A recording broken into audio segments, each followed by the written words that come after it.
Hey everybody, what's going on? So, I'm headed to the first truck and tractor pull for the channel, and it occurred to me that there could be some people out there that don't exactly know what truck and tractor pulling is.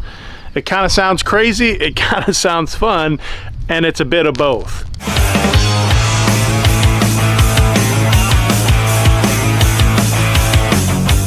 Okay, so tractor pulling 101. There's really three key elements here that play into truck and tractor pulling. One is the track, two is the sled, and three, well, that's the craziest of all. That's the pulling vehicle. We're gonna go over all of them here in Tractor Pulling 101. This is gonna be a basic breakdown of truck and tractor pulling. So stay with me. The track is a flat dirt section that could be 1 or 2 lanes. One thing they all have in common, though, is they are all 300 feet. That is the ultimate goal for the pulling vehicle, is to get the weight past the 300-foot mark, which is normally marked like this. There you can see it right there, 300 feet. That is the goal you want to reach.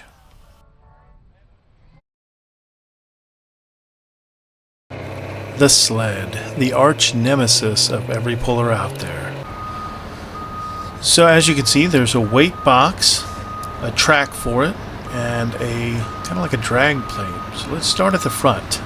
At the front you have the hook, which gets hooked up to the vehicle. Then you have this track right here, and at the back you have a weight box that is driven by one of the wheels. It will move forward along this track, flipping 2 relays until it puts all its weight on the front of the box, which that first relay will drop the front of the plate right there on the ground, and it will drag, and the second relay will actually activate these hydraulic arms here that will pretty much lift the trailer and put all the weight down on that skid plate right there. So it is fighting, the pulling vehicle is fighting gravity and friction, trying to get this sled up the track. That is the cab where the operator sits and can reverse the sled after the pull. Okay, so now let's talk about the craziest part, the vehicles. They can look like your average tractors, like these, or they can have a freaking turbine engine on them. Now, that's not cool enough. What about 2 engines? Still not cool enough? How about 3? Okay, you guys are hard to impress. What about 4? Still not enough? Okay. Is this floating your boat? It can get pretty crazy out there in the world of truck and tractor pulling. Now, for the trucks, they can look like your standard truck, like this Pro Stock four-wheel drive. Or they can be the behemoth, super modified 4-wheel drives like these seen right here. The 2-wheel drives, they can get pretty crazy too. They can look like coupes like this. They can resemble trucks. Here's one that's, lifts up. I think it was out of like a 70 Chevy. They also have cool names.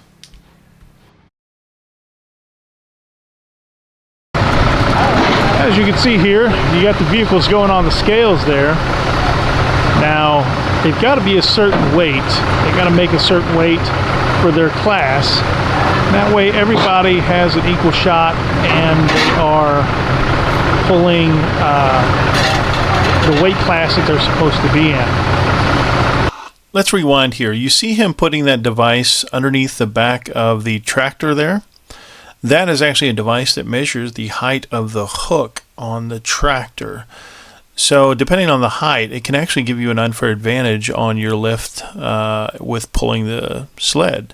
So they don't want to make sure the hook is too high or too low, and that everybody's got it around the same height. That way nobody has an unfair advantage. Just like any other motorsports, there are rules that each driver in each class has to follow.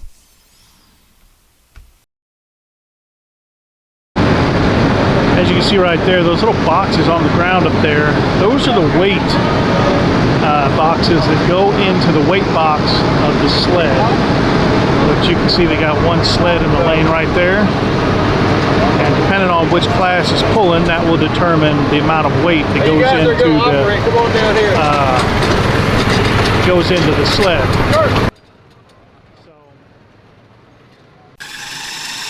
Now we talked about the sled, we talked about the track and the vehicles. Now you can see all that put together in action. So here's a couple clips from National Truck and Tractor Pulling Association event that I took some video of several years ago just as a spectator in Jefferson City, Missouri. As you can see here, man, this behemoth 6-engine tractor is just going to town. My favorite class, the two-wheel drive modifieds.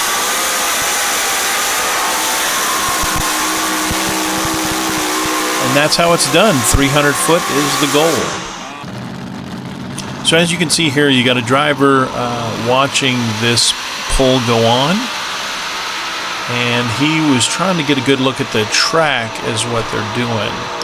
So as you'll notice, you'll see a crew member up there putting a cone, and that tells the sled operator where the next competitor wants the sled. You can start anywhere in the inbounds area, which are the two white chalk lines that border each side of the lane. And as you can see, the sled operator will back it right up to the cone. And speaking of the track, we cannot forget the track guys that prep the track and also keep it pull ready after every single pull. These guys work tirelessly to make sure everybody has a good lane.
Everybody, so that is truck and tractor pulling wrapped up in a nutshell. Now, obviously, there's a lot more that goes into it if you are a competitor.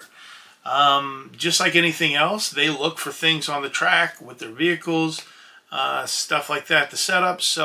But if you're a spectator and you're wanting to dip your feet in the world of truck and tractor pulling and check it out, now you have a little bit more of an idea of what's going on.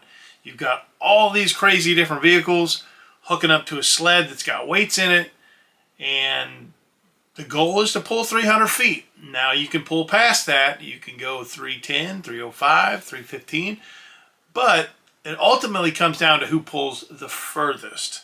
So that's gonna win the night. And obviously, in these sanctions, the points kind of stack on top of each other. So the more events you win, the closer you get to that championship at the end of the year. So, hey, I hope this video helped you all feel more comfortable about truck and tractor pulling, to give you an idea of, what's going on. So that way, if you want to go out and check it out, you'll have at least a good idea and you can enjoy the show. So do not be afraid to go out there and look it up. Hey, you can catch me on Facebook at JustYourAverageRaceFan.com if you want me to check out any other crazy motorsports that you might recommend, or leave me some comments, recommendation, feedback. I'm always open to feedback. So thanks again for watching, everybody. Hey, go out there and get you some experiences.